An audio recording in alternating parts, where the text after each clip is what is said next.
हम सब जीवन में स्वयं के लिए सर्वश्रेष्ठ ही सोचते हैं, सबसे अच्छी सुविधा पाना चाहते हैं, सबसे अधिक सम्मान पाना चाहते हैं, परंतु क्या सबके लिए ये पाना संभव है?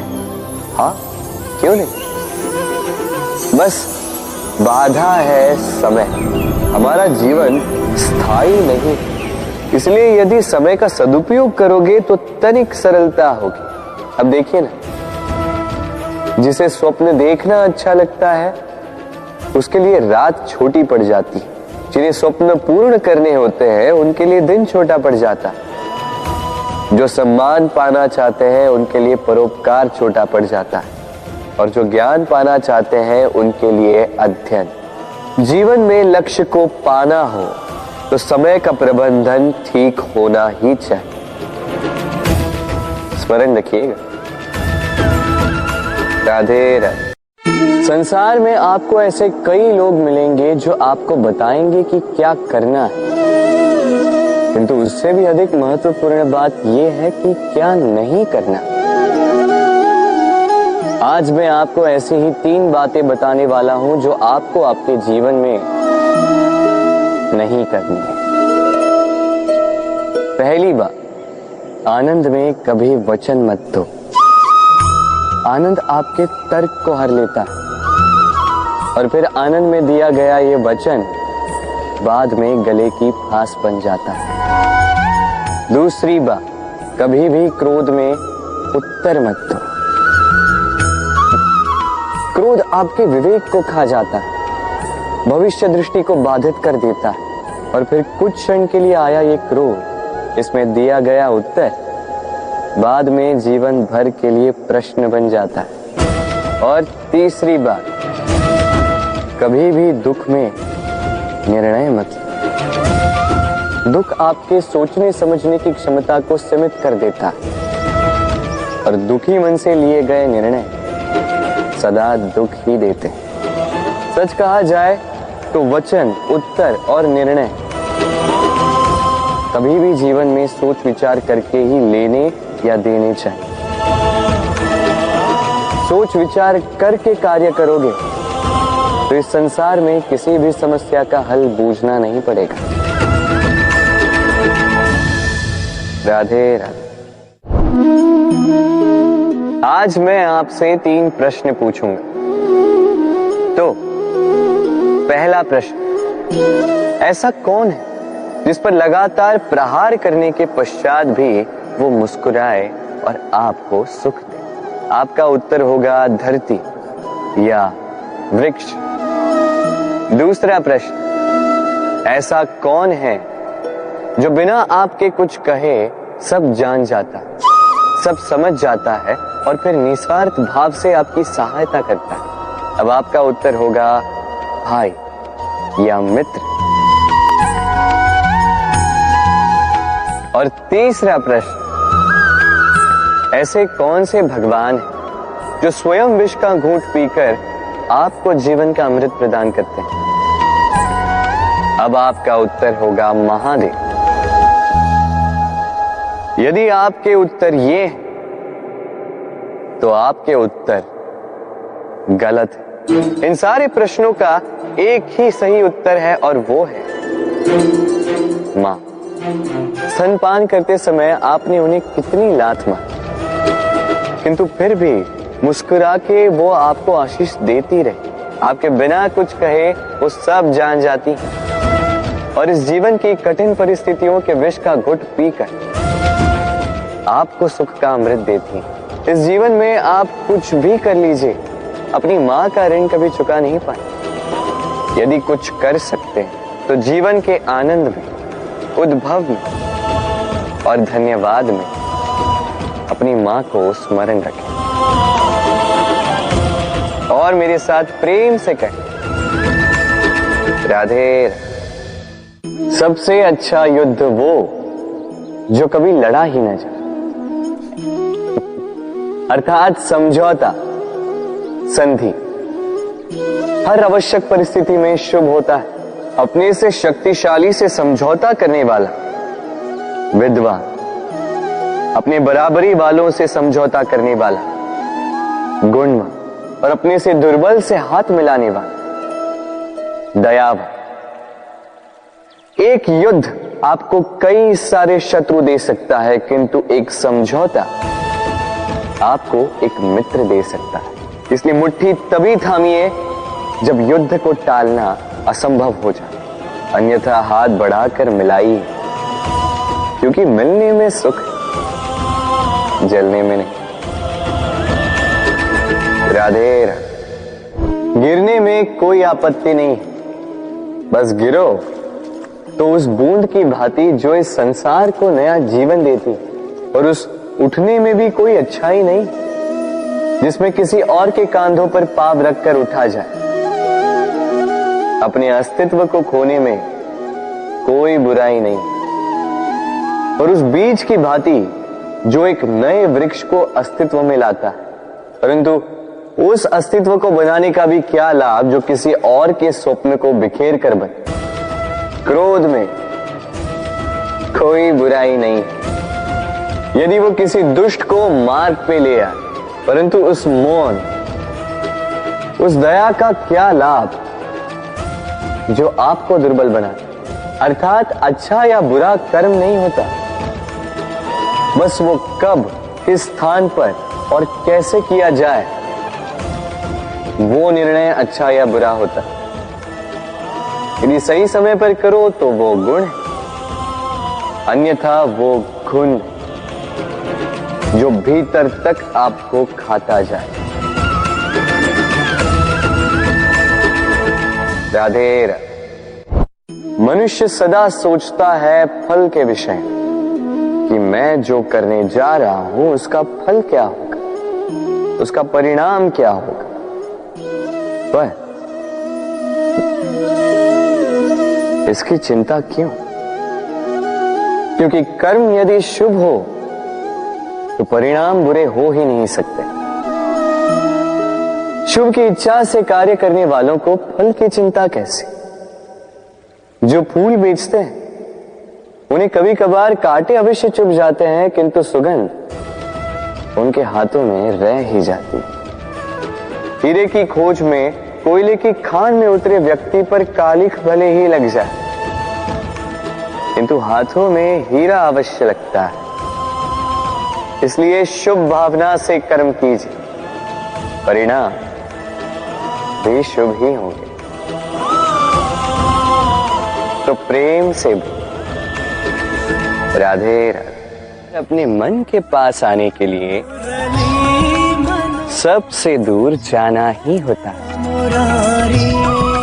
दूर सबकी दृष्टि से, दूर हर उस बंधन से जो हमारे मुक्त होने में बाधा है। अपनी आत्मा से मिलना है, इस संसार के नियमों से दूर जाना ही होता। दूर हर पूर्वग्रह से, दूर हर निंदा, हर प्रशंसा, हर आलोचना, हर योजना से दूर। अब इसके लिए कोई ऐसा स्थान तो होना चाहिए रास के लिए जहां हम सारे संबंधों से मुक्त होकर अपनी आत्मा पर आनंद के घुंघरू बांधकर मुक्त हो सके, मुग्ध हो सकें, स्वच्छंद होकर जीवन ताल पर पूर्ण ऊर्जा से नृत्य कर सकें, सबसे दूर। किंतु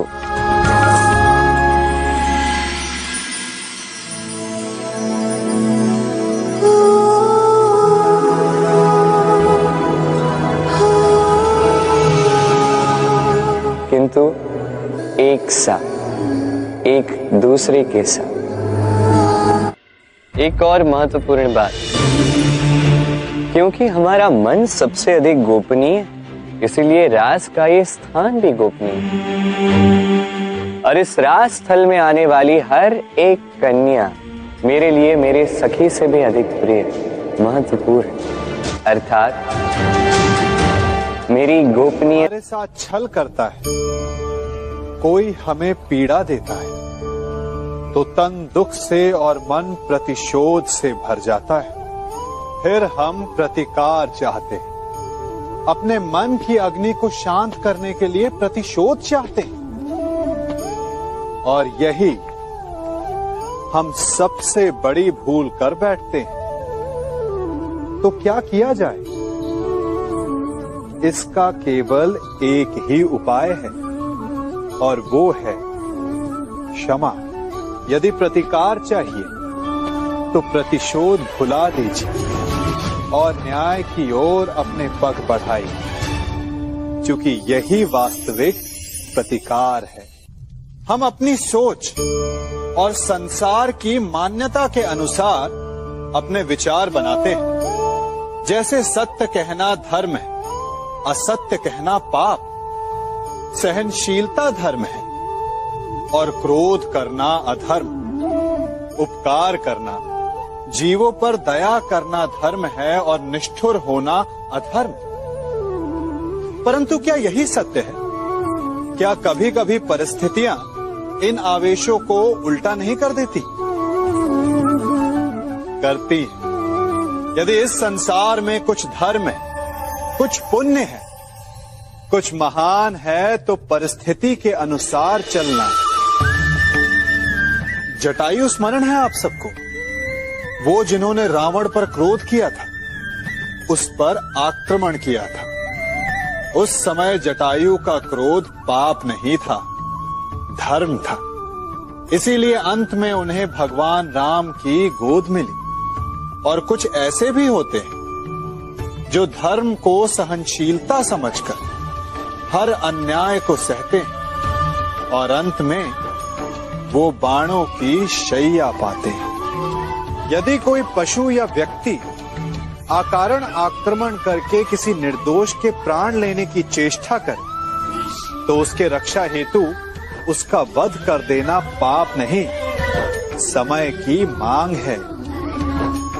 क्योंकि आक्रमण भी आत्मरक्षण ही है। यदि किसी दुष्ट की सहायता करने से सामान्य मनुष्य को कष्ट पहुंचे, पीड़ा पहुंचे, तो उसे सहायता ना देना ही धर्म है। अकारण क्रोध अस्वीकार्य है, परंतु यदि क्रोध से कुछ शुभ हो, पाप बाहुभीत हो, तो क्रोध और दंड भी धर्म ही है। स्वीकारण, सत्य का स्वीकारण मनुष्य के लिए बहुत ही महत्वपूर्ण है। जब तक मनुष्य सत्य को स्वीकार नहीं करता, उसे असत्य से लड़ने की शक्ति प्राप्त नहीं होती। जब आप भोजन करते हैं तो क्या होता है? आपका पेट स्वीकारता है कि वो भर चुका है और आप भोजन करना बंद कर देते हैं। जब आपको निद्रा आती है तो क्या होता है? आपका मन स्वीकारता है कि आपका शरीर थक चुका है और उसे विश्राम की आवश्यकता है। उसी प्रकार जब आपको किसी व्यसन को रोकना हो तो आपको स्वीकारना पड़ता है कि बहुत हो चुका, चाहे वो लालच हो या मदिरापान। उस व्यसन का त्यागना तभी प्रारंभ होता है जब आप ये स्वीकार कर लेते हैं कि आप उस व्यसन के बंधक हैं।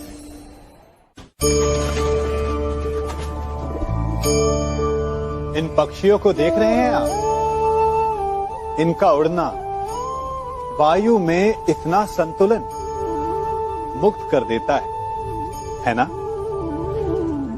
इन्हें उड़ते देख आपके मन में भी इच्छा होती होगी कि इन्हीं की भांति आप भी स्वतंत्रता से उड़ पाएं। ईर्ष्या होती है ना जब आप इन्हें खुले आकाश में ऐसे विचरण करते देखते हैं। पर कभी सोचा है इस उड़ान को, इस स्वतंत्रता को पाने के लिए कितना परिश्रम, कितना अभ्यास किया होगा इन्होंने? आकाश में उड़ने से पूर्व धरती पर कितना गहन परिश्रम किया होगा इन्होंने। इनके माता पिता ने पहली बार जब इन्हें पंख फड़फड़ाने को उकसाया होगा तो कितनी बार गिरे होंगे। पहली बार वायु में उड़ते समय कितना भय लगा होगा इन्हें। अपनी पहली उड़ान के पश्चात धरती पर उतरते समय गिरकर कितनी चोट खाई होगी। इस उड़ान का, इस स्वतंत्रता का ये मूल है। यदि आप ये दे सकते हैं तो अवश्य आप भी इस स्वतंत्रता को पा सकते हैं। इन पक्षियों की भांति ही अपने चारों ओर जब भी आप किसी सफल मनुष्य को देखें तो उससे ईर्ष्या ना करें, उसके परिश्रम और पीड़ा को समझने का प्रयास करें जो उसने यहां तक पहुंचने में पाई है। प्रेरणा लें, प्रयास करें और स्वयं भी सफल हो जाएं। हमारे जीवन का मूल आधार है करुणा। करुणा क्या है? करुणा दया नहीं, करुणा वो भाव है जिससे हम दूसरे की समस्या को समझते हैं।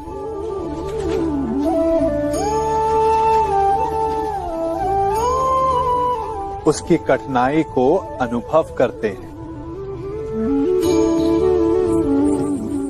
इस संसार में सारे संघर्षों का मूल है एक दूसरे की परिस्थिति को ना समझना, और इस समस्या का हल है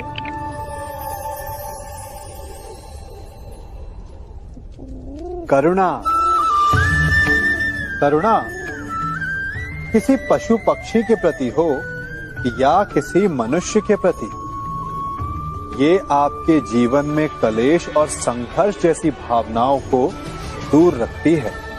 और जिस दिन आप दूसरे को करुणा के दृष्टिकोण से देखेंगे, आपको उसकी समस्या समझ आएगी और उसे आपकी, और उस दिन हर संघर्ष का अंत हो जाएगा।